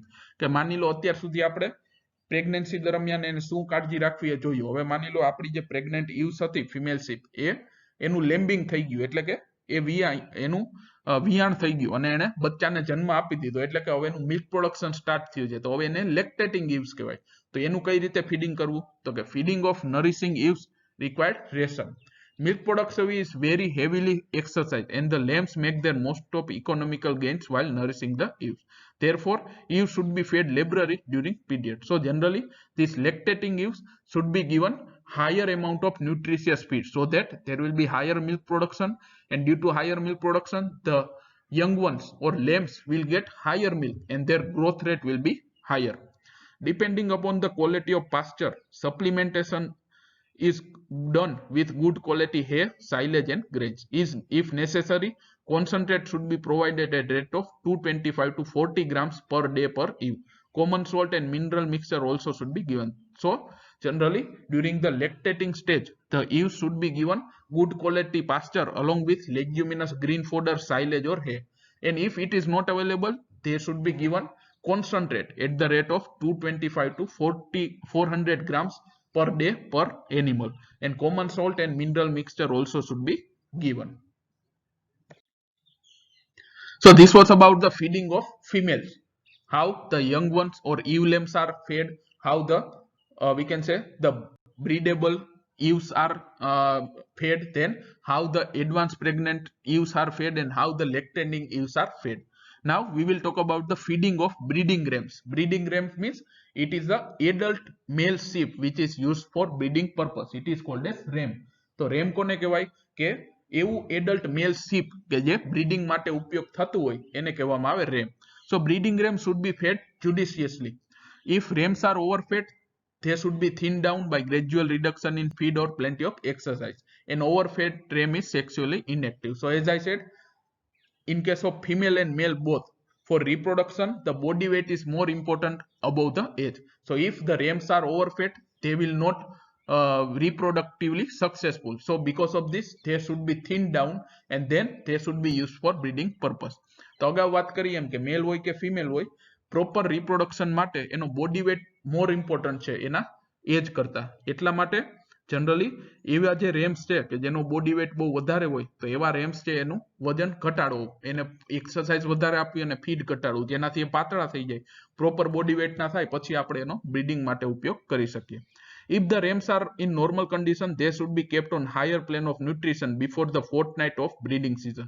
So same as the female sheep, the rams are also practice the flushing. So flushing means during fortnight or 2 weeks. Fortnight means 15 days or 2 weeks before starting of the breeding season. Same as the female sheep, the male breeding rams, they are also given higher amount of nutrients or it is known as flushing. તો જેવી રીતે આપણે female શીપમાં જે mature female ship હોય જેનું breeding કરવાનું હોય એને એના બ્રીડિંગ સિઝનના 2 વીક પહેલા જે રીતે આપણે ફ્લશિંગ આપતા, તો એવી જ રીતે જે બ્રીડેબલ રેમ્સ છે કે જેનો બ્રીડિંગ માટે ઉપયોગ લેવાનો છે એને બી બ્રીડિંગ સિઝનના 2 વીક પહેલા ફ્લશિંગ આપશું, એટલે કે વધારે ન્યુટ્રિશિયસ વાળો ખોરાક આપશું. During breeding season, ram may be provided good grazing along with ewes or separately. Extra concentrate ration at the rate of 200 to 450 grams per day per head may be given. So during breeding season, જ્યારે breeding ચાલુ થઈ ગયું હોય અને 2 થી 3 મહિનાની જે breeding season હોય એ દરમિયાન જે રેમ્સ છે એને ગુડ ક્વોલિટીનો રફેજ, લેગ્યુમિનસ રફેજ આપવાનું, પ્લસ ડેઇલીનું 200 થી 450 ગ્રામ જેટલું કોન્સન્ટ્રેટ આપવાનું. The grain ration for breeding rams include crushed gram 2 parts and wheat bran 1 part along with 1% salt. તો તમે ઘરે બી ગ્રેન રેશન બનાવી શકો. એમાં શું હોય કે 2 ભાગ ક્રસ્ટ ગ્રામ અથવા તો ગુવાર એના લેવાના અને 1 પાર્ટ છે વ્હીટ બ્રાન નો લેવાનો. એ બધાને મિક્સ કરી એમાં 1% સોલ્ટ ઉમેરી અને આ રેશન છે તમે રેમને આપી શકો. So this was about the feeding during the breeding season. But generally, as I said, the breeding season is only 2 to 3 months. So remaining 9 months, they are not breedable or not reproductively active. So about 85% of the sheep feed comes from the grazing of roughage. Sheep get tired if they keep on one pasture continually. So grazing of sheep on the place leads to monotony and result in incomplete feeding. So generally, except the breeding season, generally the male and female they are kept on only ordinary grazing. Breeding season સિવાય બાકીના time દરમિયાન generally જે ship છે પછી મેલ હોય કે female હોય એને જનરલી જે ગ્રેઝિંગ લેન્ડ ઉપર જ ગૌચર ભૂમિ ઉપર જે ઘાસ ઉગ્યું હોય એ ખવડાવીને રાખવામાં આવે. But the sheep should be grazed on different pasture from time to time. Otherwise what will happen, the sheep will get tired and it will not get sufficient food or it will not eat sufficient food. એટલે કે જે આ ship છે એને રોટેશનલી જે જગ્યાઓ છે grazing land છે તો એમાં રોટેશનલી છે આપવાનું. માની લો આજે એક ગ્રેઝિંગ લેન્ડ ઉપર રાખ્યા તો અઠવાડિયા પછી બીજી ગ્રેઝિંગ લેન્ડ ઉપર રાખશું. બાકી શું થાય, લાંબો સમય સુધી તમે એક જ જગ્યાએ રાખો તો શીપ છે પૂરતું ખોરાક ખાય નહીં. So because of this, for few days they should be kept on one grazing land and then they should be transferred to another grazing land. So it is called as rotational grazing. Generally sheep release short tender grasses which are actively growing and which have higher protein content. So this is what we have already learned. Sheep must not be taken to low lying area or stagnant water pools because such area may cause infestation of internal parasite. Sheep do not like moisture. Morning dews on the grass is not good for sheep. So as I said earlier also, generally the sheep prefer dry climate. So the sheep should not be kept on the land which have stagnant water or which is full of water. Otherwise what will happen, the infestation of internal parasite will be increased. હમણાં વાત કરી પહેલા જ વાત કરી એમ કે ship છે એને ડ્રાય ક્લાઇમેટ ગમે. જો હવે તમે એને એવી જગ્યા ઉપર રાખો કે જ્યાં પાણી ભરેલી જગ્યા હોય તો શું થાય, એમાં ઇન્ટરનલ પેરાસાઇટિક ડિસીઝ નો ચાન્સ વધી જાય. સો એટલા જ માટે જનરલી જે શીપ છે એને આપણે એવી લેન્ડ ઉપર રાખવાનું કે જ્યાં પાણી ભરાણું ના હોય, પ્લસ બપોરના કલાકો દરમિયાન એનું ગ્રેઝિંગ છે કરાવવામાં આવે. Morning dews on the grass, not good for sheep. Dew means small droplets of water. During generally in the winter, you will find on the green grasses small drops of water. It is called as dew. So generally this dew are also not preferred by the sheep. So generally this is the reason why generally the sheep are grazed during the afternoon hours. In monsoon, sheep should be taken to the place of low rainfall or higher altitude. After monsoon, sheep can be brought to plains or valley in the winter. So this is again the same. We have already learned in the hilly area during the monsoon, the shepherd bring their sheep from lower altitude to higher altitude, and in the winter and summer again they will come from higher altitude to lower altitude. And in the plains, in the monsoon, the shepherd will go along with their flock from high rainfall area to low rainfall area, and in the winter and summer again they will come from low rainfall area to high rainfall area. Animals should be grazed on light soils in the morning and can be taken on heavy soil in the afternoon. Light soil means from where the grass can come out easily, and heavy soil means they are generally grass are very, we can say, firm. In summer season, sheep may be grazed on field from where winter crops are harvested. Generally summer is very hard for sheep. So generally in summer season, the grass is mainly not available on the grazing land. So at that time the sheep are kept on the byproduct of the crop on the agriculture land. એટલે કે જે ઉનાળા દરમિયાન તમને ગૌચર ભૂમિ છે તો એમાં grazing ગ્રાસીસ પૂરતા પ્રમાણમાં હશે નહીં, તો એટલા માટે ઉનાળા દરમિયાન જનરલી જે sheep છે તો એને ખેતરમાંથી જે શિયાળુ પાક કપાઈ ગયો હોય પછી એના જે બાય પ્રોડક્ટ વધી હોય વધારાનું એ ખવડાવીને આપણે રાખી શકીએ. જનરલી જે સમર સીઝન છે sheep માટે બહુ આપણે કહીએ કે હેવી સીઝન કહેવાય. Pod of acacia tree can be fed to sheep as a part of concentrate. Grazing land in India are not protected against overgrazing and not improved by scientific way. They are very poor in condition and require special attention if they are to be improved. So after feeding, another important aspect is breeding aspect. So what is heat period? About the heat period, we have already learned in case of cattle buffalo, the estrus cycle is 21 days. After this estrus cycle, the estrus phase or the heat phase, it is around 2 days. So in case of sheep, the period of estrus is 1 to 3 days, while whole estrus cycle is 17 to 19 days. So generally sheep ની વાત કરીએ female sheep માં તો આખી જે estrus cycle છે 17 થી 19 દિવસની હોય, અને એમાંથી જે estrus phase છે કે ગરમીનો જે phase છે એ 1 થી 3 દિવસનો હોય. The average for our sheep is 21 to 30 hours of estrus phase of estrus cycle. Gestation period, this we have already discussed. Gestation period is around 147 days. Now breeding seasons, as I said, generally the sheep are seasonal breeder. It means they come, female sheep come in a heat in particular season only, and they can be bred on that particular season only. So they are called as breeding season. So which are this breeding season? There are generally 3 breeding seasons are there, but most important breeding season is autumn, June, July and August, because 60 to 80% ewes come in heat during this season. And also because of this, if the ewes come in heat during this season, the lambing will be in winter and it will be more beneficial. તો breeding સિઝનની વાત કરીએ તો mainly 3 છે. સૌથી important કઈ છે? Autumn, કે જે જૂન, જુલાઈ ને ઓગસ્ટ મહિનો આપણે કહીએ, જ્યાં જે શીપ છે, ફિમેલ શીપ છે, એની 60 થી 80% यूज આ 3 મહિના દરમિયાન જ હીટમાં આવશે. અને બીજો ફાયદો શું છે કે આ સીઝન દરમિયાન તમે બ્રીડિંગ કરાવો તો લેમ્બિંગ જનરલી ક્યારે થાય? તો કે શિયાળામાં, અને શિયાળામાં લેમ્બિંગ થાય તો એ લેમ્બ માટે વધારે ફાયદાકારક છે. Second season is summer season, March and April. Around 5 to 20% ewes come in heat in this season. And third season is winter season, October to December, in which very few ewes come in heat.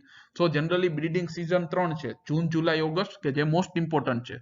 બીજી season કઈ છે? તો કે સમરની, March અને April દરમિયાન, કે જ્યારે 5 થી 20% ewes છે હીટમાં આવશે. અને ત્રીજી સીઝન કઈ છે? વિન્ટર, ઓક્ટોબર ને ડિસેમ્બર, કે જ્યાં બહુ ઓછા પ્રમાણમાં 1% જેટલી ewes છે હીટમાં આવશે. બટ મોસ્ટ ઇમ્પોર્ટન્ટ કઈ છે? જૂન, જુલાઈ, ઓગસ્ટ, કે જેને એટમ કહીએ, કે જ્યાં 60 થી 80% જેટલી જે ફિમેલ ewes છે એ હીટમાં આવશે.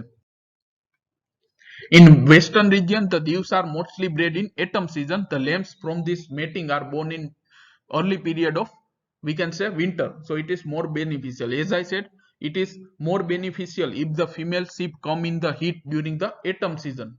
And mostly the female sheep 60 to 80% will come in heat in this season. Why? Because in this season, if breeding is done, the lambing will be done in November to January, and it is winter month, so it will be more beneficial or more comfortable to the lambs. તો હમણાં વાત કરી એમ કે most of જેટલી female ઈવ્સ છે ક્યારે ગરમીમાં આવશે તો કે જૂન જુલાઈ અને ઓગસ્ટ એટલે કે એટમમાં, અને એનાથી ફાયદો શું થાય કે એનું એ વખતે બ્રીડિંગ કરાવશું તો જનરલી બચ્ચા ક્યારે આવશે નવેમ્બર થી જાન્યુઆરીમાં, એટલે કે જનરલી શિયાળા દરમિયાન. તો એ વધારે ફાયદાકારક છે કારણ કે શિયાળાનું ઠંડુ વાતાવરણ છે એ નવા જન્મેલા જે લેમ્સ છે એના માટે ફાયદાકારક હોય. The rams are allowed to run with ewe flock only for 40 to 50 days during the breeding season. This results in uniform lambing. Because of uniformity in the lambing, proper care and protection and feeding required during this critical period of life can be provided easily. So generally in well-managed farm, the adult male and female sheep are kept separated, but during the breeding season or during the 40 to 50 days of this breeding season, generally rams are kept along with the female ewes. So generally જે well managed farm હોય તેમાં મેલ અને female છે એને અલગ અલગ શેડમાં રાખ્યા હોય, બટ જ્યારે બ્રીડિંગ સિઝન આવે 40 થી 50 દિવસ અથવા તો 3 મહિનાની જે બ્રીડિંગ સિઝન આવે એ દરમિયાન જ જે રેમ્સ છે એને ફિમેલ જોડે રાખવામાં આવે. Labors and other expenditure to be incurred for this purpose are restricted only to short period of 40 to 50 days. So in this sheep farming, generally you will require more labors for breeding purpose only during this breeding season of 40 to 50 days. Now system of mating. There are two systems of mating in the sheep. One is called as flock mating. So what happens in this flock mating? Generally in the range or grazing land, one ram is provided to 40 to 50 ewes for breeding, and ram move together in the flock in the breeding season. These rams are breast painted or many be fitted with marking harness for recording the service in detail. So generally what happened in this flock mating?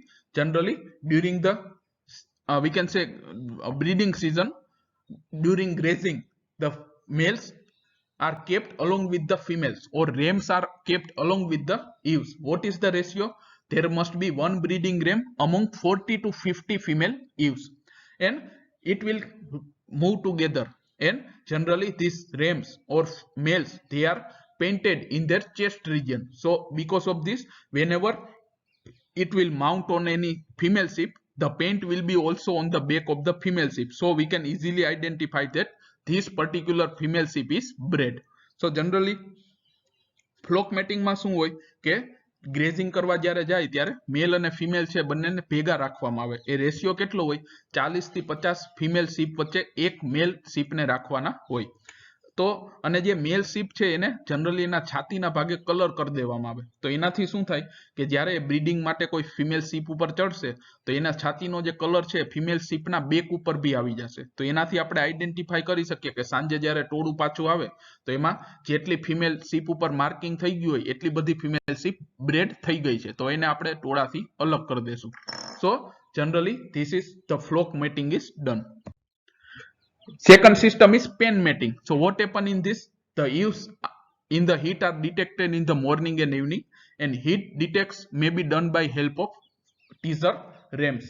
The ewes are found to be heat are bred either naturally or artificially. If the ewes are bred naturally, one ram is provided for 50 to 60 ewes under pen mating or under the house.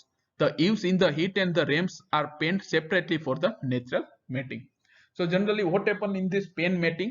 Generally in the morning and evening, the ewes which are in heat, they are identified and they are kept inside one house, and in this house it is called as pen.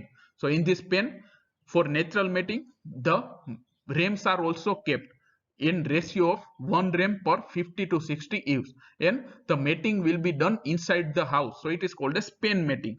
So in the pen mating, either you can go for natural or AI method, but in flock mating there is only natural breeding is done. તો pen matting માં શું હોય, flock matting માં આપણે શું કરતા કે ખુલ્લા એરિયામાં ભેગું ગ્રેઝિંગ કરવા દેતા, જ્યારે પેન મેટિંગ માં શું થાય કે સવારે અને સાંજે જેટલી બી ઈવ્સ ગરમીમાં હોય એને છૂટી પાડી અને એક હાઉસ કે જેને આપણે પેન કહીએ એની અંદર રાખી દેવાની હોય. પછી એ પેનની અંદર બ્રીડિંગ જે આપણા રેમ્સ છે એને બી રાખવાના હોય. કયો રેશિયો હોય તો કે એક બ્રીડિંગ રેમ છે પર 50 થી 60 ફિમેલ વચ્ચે રાખવાનો. અને પછી એનું જે બ્રીડિંગ છે હાઉસની અંદર એટલે કે પેનની અંદર જ થશે, તો એને કહેવામાં આવે પેન મેટિંગ. હવે કોઈ ઈવ ગરમીમાં છે કે નહીં એ ડિટેક્ટ ક્યારે કરશો તમે, સવારે અને સાંજે, કે એના માટે જેમ આપણે કેટલ બફેલોમાં ટીઝર બુલ વાપરતા એવું જ બુલ એવા જ આમાં ટીઝર રેમ વાપરશું. ટીઝર રેમ એટલે વાસક્ટમાઇઝ એટલે કે એનું રિપ્રોડક્શન થઈ શકે નહીં, બટ એ શું કરે જેટલી ફિમેલ ગરમીમાં છે એની ઉપર ચડવાની, એની ઉપર માઉન્ટ કરવાની કોશિશ કરે, તો આપણે આઈડેન્ટિફાઈ કરી શકીએ કે આ જે ફિમેલ શીપ છે એ હીટમાં છે, તો એને આપણે છૂટી પાડી પેનમાં લઈ જઈએ કે જ્યાં ઓલરેડી બ્રીડિંગ રેમ્સ હોય એના દ્વારા એનું બ્રીડિંગ થશે.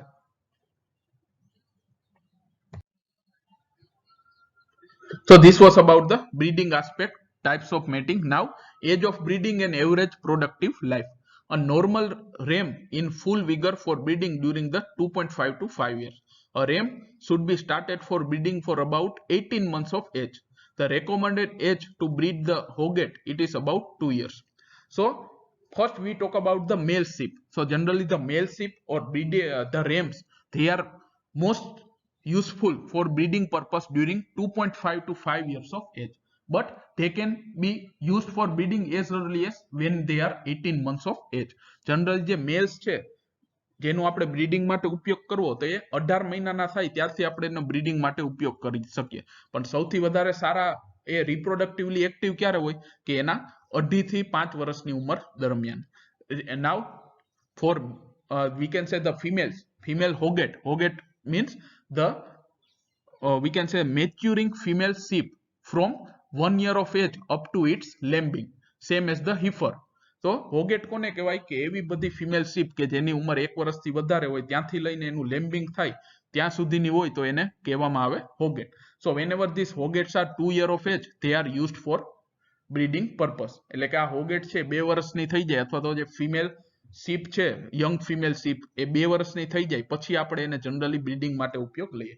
Generally, hogget are bred in next breeding season after completion of 18 months.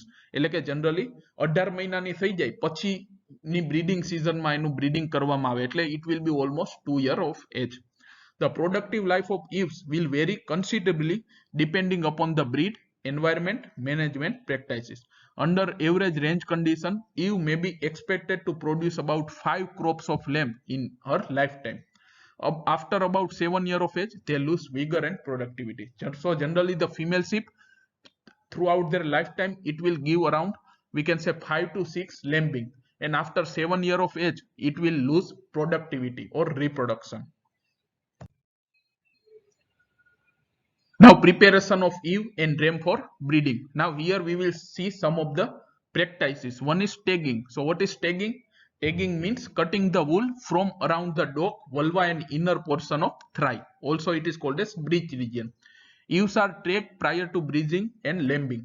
It is carried out to prevent boat fly strike in breech region, facilitate mating and do general cleanliness at the lambing. In Australia, this practice is known as crutching. So what is tagging or crutching?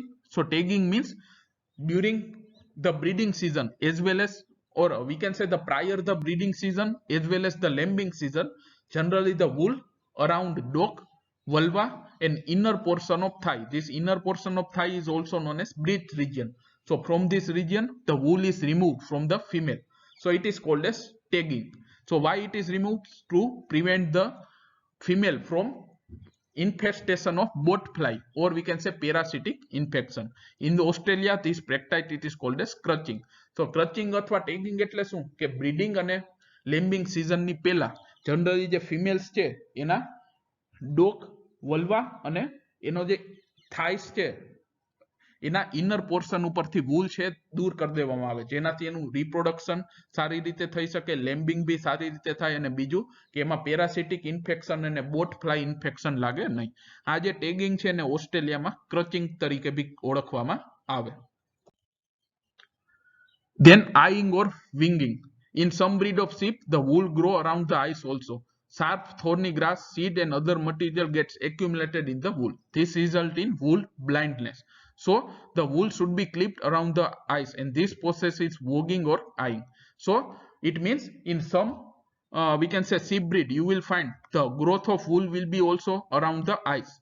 And in this wool, there will be accumulation of grass or we can say thorns during the grazing, and the wool cannot see anything. It is called as wool blindness. So in this sheep, you have to cut the wool around the eyes, and this process is called as eyeing or wigging. तो eyeing કોને કહેવાય? અમુક એવી sheep breed છે કે જેની આંખની આસપાસ બી wool નો growth વધારે હોય. એ જ્યારે grazing માં જાય ત્યારે wool માં જે આપણે કહીએ કાંટા અને ઘાસ એ બધું ચોટી જાય, તો જે વૂલ જે સીપ છે એ બરાબર જોઈ ના શકે, એને કહેવાય વૂલ બ્લાઇન્ડનેસ. તો આ વૂલ બ્લાઇન્ડનેસ દૂર કરવા જે આંખની આસપાસ જે વૂલ છે એને કાપી નાખવાનું હોય. આ જે પ્રોસેસ છે એને શું કહેવાય? આઈંગ અથવા તો વિગિંગ.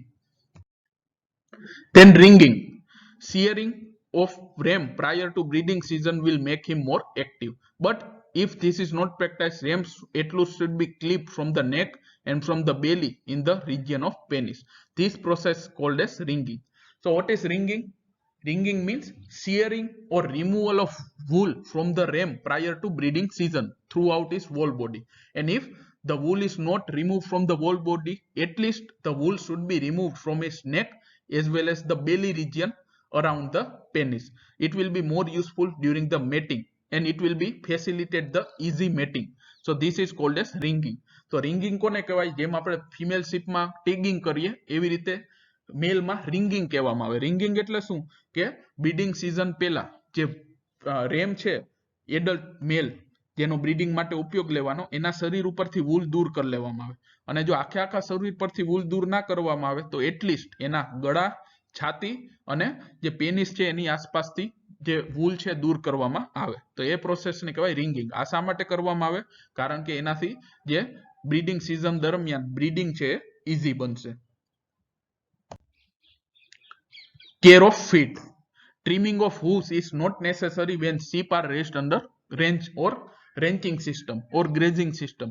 These sheep have to walk sufficiently for a distance to keep their hooves smooth and clean by wearing. But when the sheep are either stall-fed or do not have sufficient exercise, the wearing of the foot does not take place sufficiently. So what happens if the sheep are kept under grazing? So they have to walk for longer distance. So their hooves are generally kept smaller. But whenever they are kept in the stall feeding or they do not get sufficient exercise, then what will happen? Their hoof will be overgrown, and this will harm during the walking. So this overgrown hoof, it should be cut, and it is the cutting of this overgrown hoof, it is called as trimming.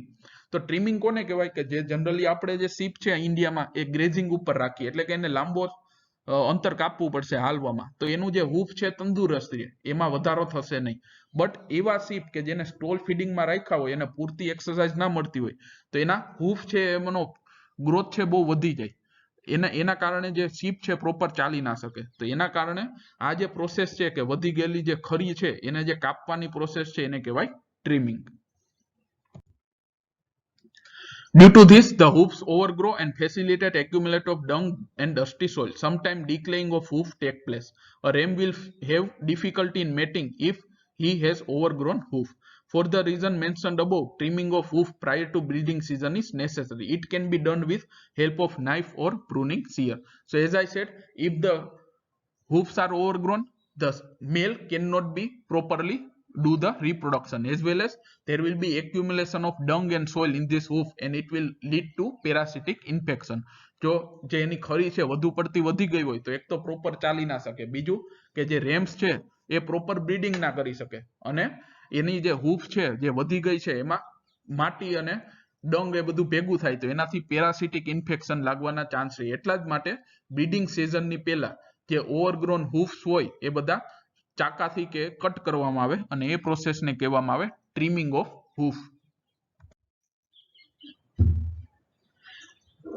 Now preparation of eave and ram for breeding.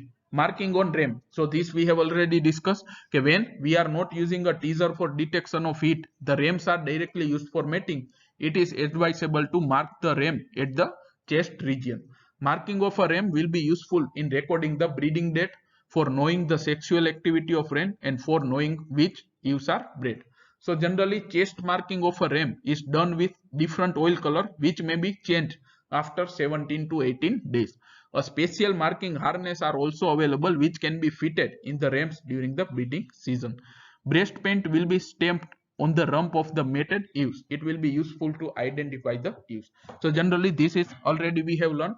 Okay, during the breeding season, generally the males, they are painted on their chest region, or they are fitted with this type of harness, painting harness. So what will happen, wherever during the mating it will mount on the we can say female sheep, so at that time this paint will be there on the rump of the mated ewes.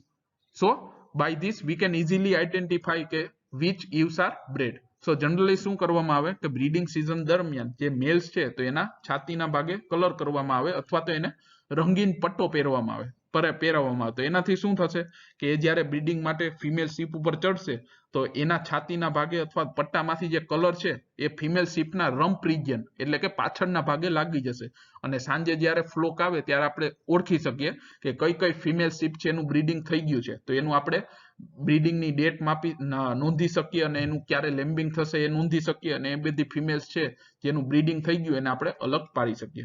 So generally during the mating, the color which is on the chest or on the harness, it will be get on the rump region of the female sheep, so we can identify which female sheep are bred. Then housing. After breeding, another important aspect is housing. Sheep do not require elaborated type of housing. Only a very simple cheap shelter to protect the sheep from rains, snowfall and extreme of weather is all about is required. So as compared to cattle and buffalo, whether it is loose housing or conventional house, the sheep do not require any sophisticated house. They just simply require a cheap shelter to protect them against rains, hot climate or cold, etc.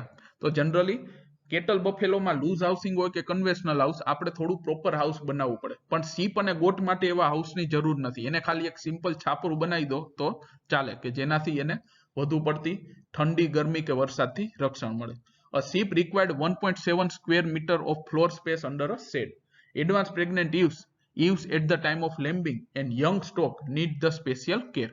A shed should have corral to have sufficient space for sheep to move around.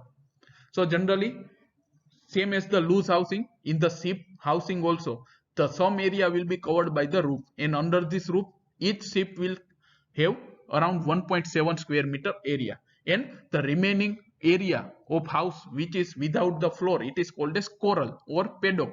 So this paddock also should be sufficient to move, so that the sheep can move easily and they can get exercise.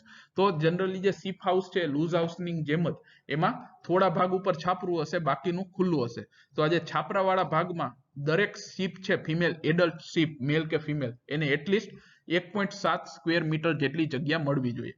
અને બાકી જે છાપરા વગરનો ભાગ છે જેને coral કહેવાય, અને એને પેડોક ભી કહેવાય, કે જેમાં સફિશિયન્ટ હોવું જોઈએ, કે જે એ જગ્યા સફિશિયન્ટ હોવી જોઈએ જેનાથી જે sheep છે પ્રોપર move કરી શકે.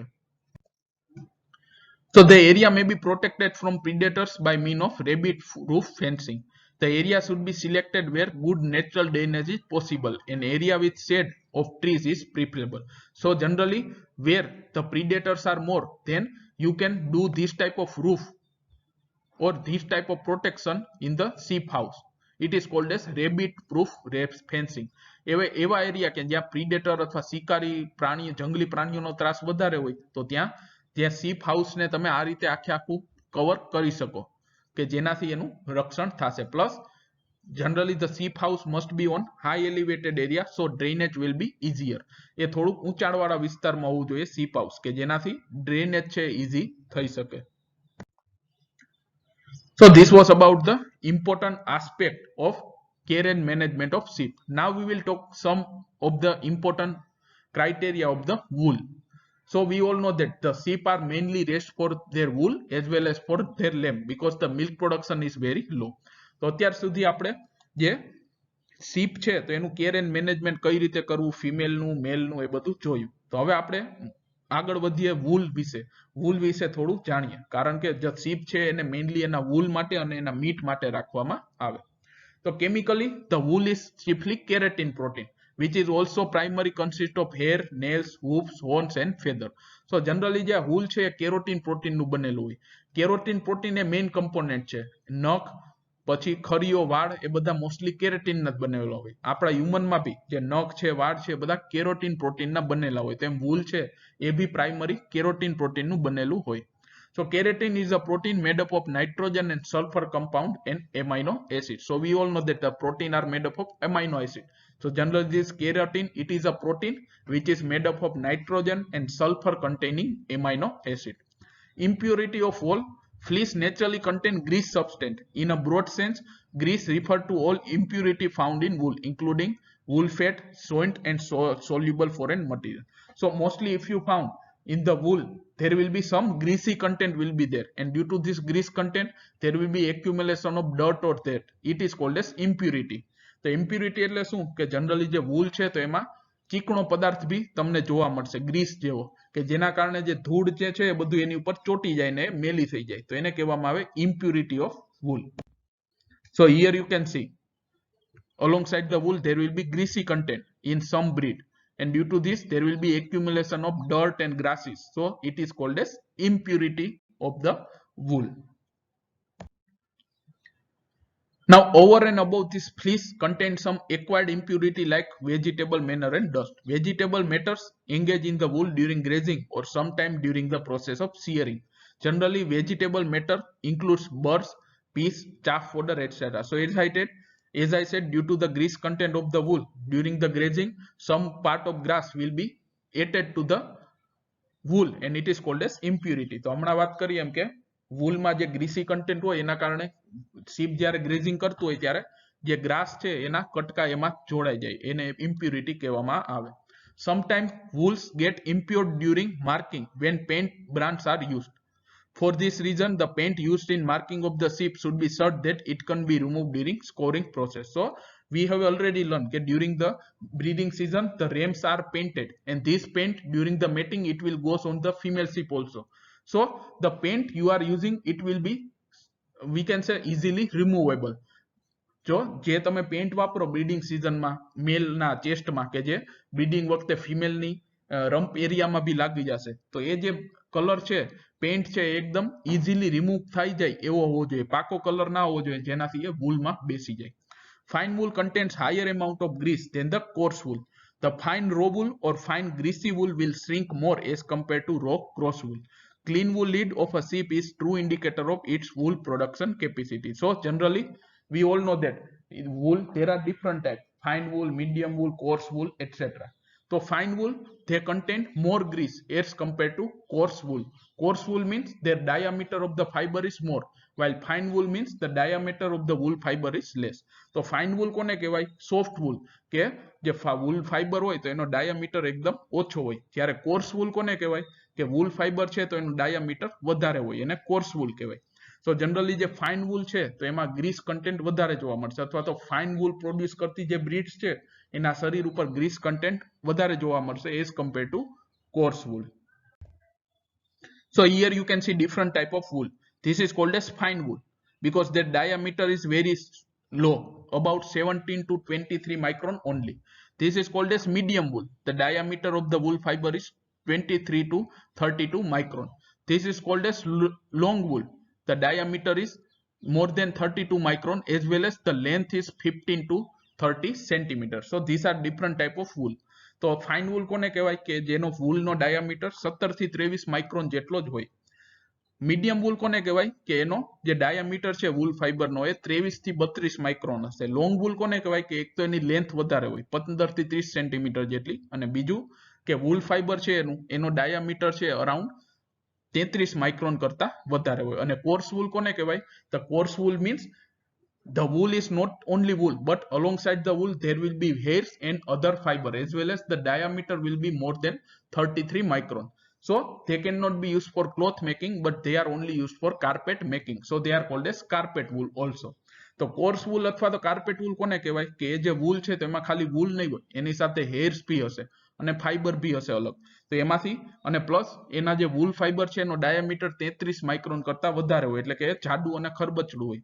તો એમાંથી તમે કપડા કે બનાવી શકો નહીં, ખાલી કાર્પેટ જ બનાવી શકો, તો એને કહેવાય carpet type wool. Defective fibers in fleece. Although the wool is principal covering of sheep, certain defective fibers are occasionally found. Most common defective fibers are hairy fibers, camp or campy fibers, or heterotype fibers.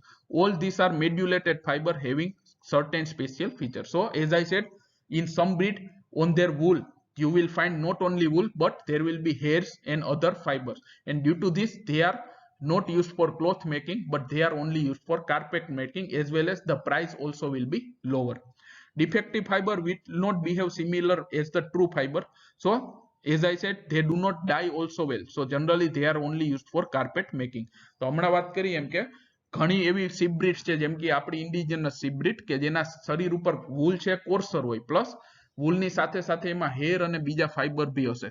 તો એનાથી એ proper પ્રમાણમાં એનું colouring ના થાય, અને બીજું કે એમાંથી કાપડ બની શકે નહીં અને કપડા બની શકે નહીં. તો એવું જે વૂલ છે ખાલી કાર્પેટ બનાવવામાં ઉપયોગ થાય, એટલા માટે એની જે પ્રાઇસ છે એ બી ઓછી મળે. So here you can see the pure wool. It will be like this, but in some breed on their body alongside with wool you will find the camp fiber as well as the hair fiber, such as our indigenous પાટણવાડી, Marwari etc. breeds. આપણી જે indigenous breed છે એના શરીર ઉપર તમને વૂલની સાથે સાથે આવા કેમ્પ ફાઈબર અને હેર્સ બી જોવા મળશે કે જેનાથી એની વેલ્યુ ઘટે, પ્લસ એનો કાપડ બનાવવામાં ઉપયોગ થાય નહીં. Now factor affecting the quality of wool. તો क्या ફેક્ટર છે જેનાથી વૂલની ક્વોલિટી અફેક્ટ થાય? First most important is breed. Breed of animal affects so many quality of wool, staple length etc. So as I said, some breeds such as merino, it produce finer wool, while our indigenous marwadi and this patanwadi breed, they produce coarse wool. So according to breed there will be different category of wool. તો સૌથી પહેલું factor કયું છે વૂલની ક્વોલિટીને affect કરે? તો કે breed. જેમ કે મરીનો શીપ છે અથવા રેમ્બુલેટ શીપ છે તો એના શરીર ઉપર ફાઇન વૂલ પ્રોડ્યુસ થાય, ત્યારે આપણી ઇન્ડિજિનસ બ્રીડ છે એનું જીનેટિક મેકઅપ જ એવું છે કે એના શરીર ઉપર કોર્સર વૂલ પ્રોડ્યુસ થાય. So due to genetic makeup different breeds of sheep will produce different categories of wool such as fine wool, medium wool, coarse wool, long wool etc. Second thing, nutrition. Level of nutrition affects the quality of wool. Whenever the poor quality feed is given to the sheep, it causes weak point, and the wool having such weaker point is referred to tender wool, and the tender wool break easily. So if you are given proper quality nutritious feed, then the wool fiber will be stronger. But if the proper nutrition is not given, the wool fiber will be have weaker point, and from this weaker point the wool fiber can easily break, and this type of wool it is called as tender wool. જો proper nutrition ના મળે તો જે wool છે એ strong નહીં હોય, એમાં weak point હશે. વીક પોઈન્ટ એટલે એ ત્યાંથી આરામથી બટકી જાય, તૂટી જાય. તો આવું જે વૂલ હોય એને ટેન્ડર વૂલ કહેવાય. Sickness. Third one is sickness. Sickness of the sheep may cause the weaker points in wool or tender wool. Then sex of animal. Wool sewn from a ram is coarser as compared to wool sewn from the eaves. Wool of a ram have more grease and is difficult to score out. So generally in case of male sheep or on the ram, the wool are generally coarser as compared to wool of the female or ewe. Also the wool of the ram have more grease, so it is difficult to shear out or to remove from the skin. So generally જે મેલ ship છે એનું જે wool છે female ship કરતા થોડું જાડું અથવા કોર્સર હોય, પ્લસ એમાં ગ્રીસનું પ્રમાણ બી વધારે હોય, એટલે જે મેલ્સ છે અથવા રેમ્સ છે એના શરીરમાંથી જે વૂલ કાઢવું એ થોડું ડિફિકલ્ટ હોય. Then soil. The type of soil on which the sheep are run gives the wool certain color. For example, the wool from the black soil have quite a different color from the those grown on red soil. So જેવો માટીનો colour હોય એવો generally એના વૂલનો colour આવે. Black કલરની માટી ઉપર wool રાખ્યા હોય તો એવો કલર આવશે. બ્રાઉન કલરની માટી ઉપર તમે વૂલને શીપને રાખ્યા હોય તો એના વૂલનો એવો ડિફરન્ટ કલર આવશે. Region of the sheep body. The quality of the wood varies from region to region of the body. The wool from breech region or wool from thigh region, it is coarser than that of shoulder region. Medulated fibers are more in number in the breech, belly and head region. So generally sheep છે તો એની બોડીમાં બી અલગ અલગ ભાગમાં તમને અલગ અલગ પ્રકારનું wool જોવા મળશે. Generally in the thigh region the wool are we can say somewhat coarser, but in the shoulder region it will be finer, as well as medulated or faulty fiber are found in the wool of breech, belly and head region. Then shearing practice. When the wool is sewn by skilled operator using machine shearing, the staple length of the wool will be uniform. Shearing means it is the process of removing the wool from the body of sheep. એને કહેવાય shearing. Shearing કોને કહેવાય? તો કે sheep ની body માંથી wool દૂર કરવું એને shearing કહેવાય. So generally જ્યારે skilled operator wool દૂર કરશે તો જે wool છે almost similar length નું મળશે. Season of shearing. It also affects the color of wool, staple length and fineness of wool. So generally the season in which you are doing the shearing, it also affects the quality of wool. So these are the some factor affecting the quality of wool. Now we will talk about the some most important hairs which are found on the goat. Till now we have learned about the sheep, but now we will talk about the two most important hairs which are found on goat, but they are almost similar to wool. First one is mohair. Mohair is similar to wool in chemical composition. It is hairy fiber borne on the body of Angora goat. It is beautiful, smooth and very lustrous fiber, but it is somewhat coarser and lacks the fatting property of wool. So generally one goat breed is there. It is called as Angora goat. The hair grown on this Angora goat, it is called as mohair, and mohair are most beautiful and smooth, and they are used for making different clothes. The chemically it is almost similar to wool. તો angora કરીને જે breed આવે ગોટની તો એના શરીર ઉપર જે hairs બને એને મોહેર કહેવાય. એ મોહેર છે એનું કમ્પોઝિશન વૂલ જેવું જ હોય, બટ એ એકદમ સ્મૂથ અને બ્યુટીફુલ હોય અને એમાંથી ડિફરન્ટ કપડા બનાવવામાં આવે, બટ એ વૂલ કરતા થોડું કોર્સર હોય. So generally on the sheep the growth it is called as hair, while in case of sheep it is called as wool. એટલે કે ગોટના શરીર ઉપર જે ઉગે એને hair કહેવાય અને sheepના શરીર ઉપર જે ઉગે એને wool એટલે કે ઊન કહેવાય. Another one is pashmina. Pashmina goat generally found in Himachal Pradesh and Kashmir. The hairs grown on this pashmina goat it is called as pashmina hairs, and they are very soft, and they are used for making famous shawls. These shawls are very soft that it can be packed in a matches box also. So it is also one of the costliest we can say hairs of the goat in the world. બીજી કઈ goat breed છે તો કે પશ્મિના, કે જે generally Himachal Pradesh અને કાશ્મીરમાં જોવા મળે. તો એના શરીર ઉપર જે વાળ હોય એને પશ્મિના કહેવામાં આવે. એ જનરલી એકદમ સોફ્ટ હોય અને એમાંથી બ્લેન્કેટ અને શાલ બનાવવામાં આવે, જેને કાશ્મીરી શાલ આપણે કહીએ, અને એટલી સોફ્ટ હોય કે તમે એને વાળી અને નાના બોક્સમાં બી મૂકી શકો. So here you can see the picture of Angora goat. So the hairs grown on this Angora goat, they are called as mohair, while the hairs grown on this pashmina, you can see they are very soft. They are called as we can say this pashmina, while in other goat breeds the hairs grown on their body they are called as hairs only. તો ખાલી angora બોટની body ઉપર ઉગે એને મોહેર કહેવાય. Pashmina ગોટની body ઉપર જે ઉગે એને પશ્મિના કહેવાય, પશ્મિના હેર. બાકી જનરલી જે ગોટ બ્રીડ્સ છે એની બોડી ઉપર જે ઉગે એને આપણે હેર્સ જ કહીએ. So thank you so much friends. This was about the detailed care and management of sheep, in which we have learned the care and management of young lambs, then hogget, then breeding females, breeding males, as well as the quality of wools and its factors. So if you found any difficulty you can ask at any time, and again we will meet again with our next topic. So till then, thank you and goodbye.